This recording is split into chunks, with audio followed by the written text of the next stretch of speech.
안녕하세요, 여러분. 오늘은 중국 ETF 시리즈 두 편을 가져왔습니다.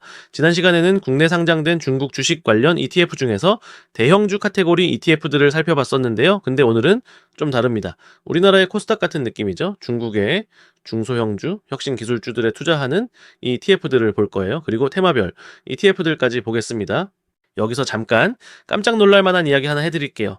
모두들 미국만 투자하고 있지만 중국도 관심을 가져야 할 큰 시장입니다.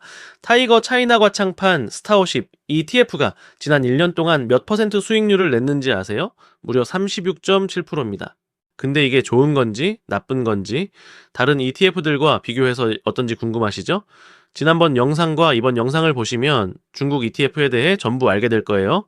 구독과 좋아요 먼저 눌러주시고 시작할게요. 자, 먼저 지난 시간에 배운 내용 간단히 복습해보죠.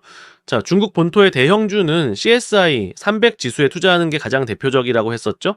근데 문제가 뭐냐면 중국 대형주들이 금융이나 필수 소비자재 같은 거라서 규모는 크고 안전하긴 한데 성장성이 좀 아쉽다는 거예요. 그래서 뭐가 나타났냐면은 과창판이랑 이제 차이넥스트 같은 거죠. 이게 뭐냐면 중국 시장에 보다 이 공격적으로 투자할 수 있는 방법이에요.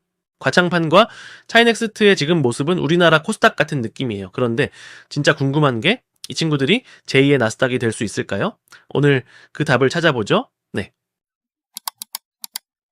화면 보시면은 표가 하나 있어요. 자, 여기 보시면 4개의 ETF가 있는데요. 전부 다 스타워십 인덱스를 따라가는 ETF들이에요. 여기서 중요한 포인트. 자, 뒤에 합성이라고 붙어 있는 거 보이시죠? 이게 뭐냐면 합성 ETF라는 건데요. 일반적인 ETF는 실제 주식을 사서 가지고 있어요. 근데 합성 ETF는 좀 다릅니다. 특정 증권사랑 스왑 계약을 맺어서 간접적으로 투자하는 거예요. 왜 이렇게 하냐면 실제로 투자하기가 힘들거나 비용이 너무 비쌀 때 이런 방법을 쓰는 거죠. 자, 현재 이 중에서 에이스 중국 과창판 스타오십 ETF만 유일하게 실제 주식을 사서 가지고 있어요. 나머지는 전부 합성 ETF입니다. 합성 ETF의 장단점으로는 글로벌 대형 증권사랑 계약을 맺어서 괴리율이 낮을 수 있어요. 하지만 단점으로 숨겨진 비용이 있고 거래 상대방의 신용 리스크가 있을 수 있어요. 비용 구조를 일일이 다 알 수는 없지만 높은 비용이 내재된 ETF는 실제 벤치마크 인덱스와 추적 오차율이 높을 가능성이 많아요. 여기서 잠깐 추적 오차율이랑 괴리율에 대해서 설명해 드릴게요. 추적 오차율이 뭐냐면 실제 ETF 수익률이랑 벤치마크 지수 수익률이 얼마나 차이 나는지를 보는 거예요. 쉽게 말해서 벤치마크랑 매일매일 얼마나 다른지를 숫자로 나타낸 거죠.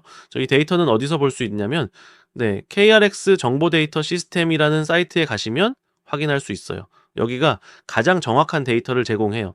괴리율은 뭐냐면 ETF 안에 들어있는 모든 주식의 실제 가치랑 시장에서 거래되는 ETF 가격이 얼마나 차이 나는지를 보는 거예요. 원칙적으로는 차이가 나면 안 되는데 매수 매도 거래 때문에 순간순간 차이가 날 수 있어요. 아무래도 괴리율이 마이너스일 때 사고 플러스일 때 파는 것이 좋겠죠. 그러나 이는 일시적이라 지속되는 경우는 그렇게 많지 않습니다. 자, 다시 돌아와서 추적 오차율 표를 보시면 과창판 스타워십 지수를 따라가는 ETF 중에서는 타이거 ETF가 가장 훌륭해요. 자, 추적 오차율이 0.28로 가장 낮거든요. 차이넥스트 지수를 따라가는 ETF는 2개가 있는데 코덱스를 선택할 수밖에 없겠네요. 플러스는 안타깝게도 거래가 너무 안 돼요. 그리고 솔차이나 강소기업 CSI 500이라는 게 있는데 이게 뭐냐면은 미국의 러셀 2000 지수처럼 중국 A주의 대표적인 중소형 지수예요. 근데 수수료가 비싸고 거래도 잘 안 돼서 추적 오차가 가장 큰 걸 알 수 있어요. 화면에 섹터 비교표 보시면 확실히 차이넥스트보다는 스타워십이 IT 쪽으로 심하게 쏠려 있어요. 자, 스타워십은 IT 비중이 무려 76%나 되지만 차이넥스트는 약 28% 정도예요. 오히려 차이넥스트는 산업자의 비중이 더 높은 걸 알 수 있어요. 포트폴리오에 모르는 종목들도 꽤 많으실 텐데 괜찮아요. 자, 우리 코스닥 기업들 다 아는 건 아니잖아요. 자, 이제 진짜 중요한 거 보죠. 수익률 비교예요. 지난 1년 수익률을 보면 타이거 차이나가 창판 스타워십 ETF가 약 36%로 가장 높아요. 같은 스타워십 ETF들 중에서도 가장 좋은 성과를 보였어요. 근데 여기서 충격적인 사실이 하나 있어요. 차이나 항생테크. 이 ETF랑 비교해보니까 전 부문에서 항생테크가 우위를 보였어요. 자, 작은 종목들이 업사이드가 더 클 거라고 생각했는데 길게 투자할 경우 대형주 지수를 이기는 게 쉽지 않은 것 같아요. 네, 확실히 과창판이랑 차이넥스트는 아직까지는 미국의 나스닥과는 많이 다른 것 같습니다. 이제 테마 ETF에 대해 이야기해보죠. 중국 관련 테마 ETF는 최근에 AI 관련 ETF 3개가 추가되면서 현재 총 12개가 상장되어 있어요. 대표적인 테마로는 전기차 및 2차 전지, 반도체, 바이오테크, 클린에너지, 내수 소비 관련, 그리고 액티브 펀드로 운용되는 AI테크, 1등 기업 등이 있어요. 근데 여기서 중요한 말씀을 드릴게요.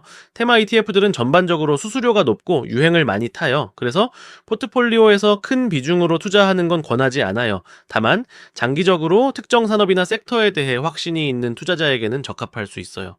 주요 테마 ETF를 살펴보면 첫 번째로 타이거 차이나 전기차 솔렉티브인데요.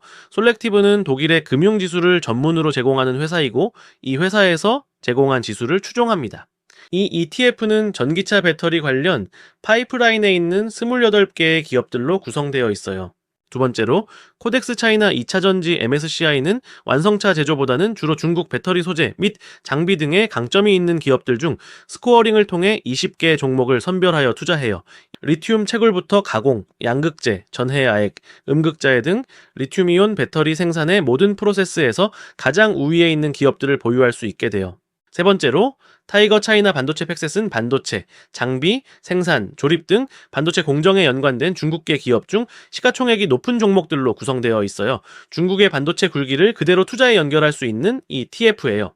마지막으로 타이거 차이나 바이오테크 솔렉티브는 바이오테크 지수를 추종하는 ETF예요.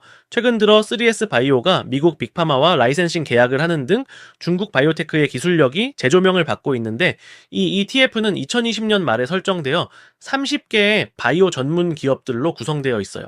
방금 소개한 4개의 ETF가 거래 대금이 1억이 넘고 나머지는 거래가 잘 안 돼서 투자하기가 쉽지 않아요. 자, 이제 테마 ETF의 수익률을 항생테크 ETF와 비교해보죠. 결과는 충격적이네요. 항생테크 ETF와 비교했을 때 1년 수익률에서는 항생테크가 압도하는 모습이에요.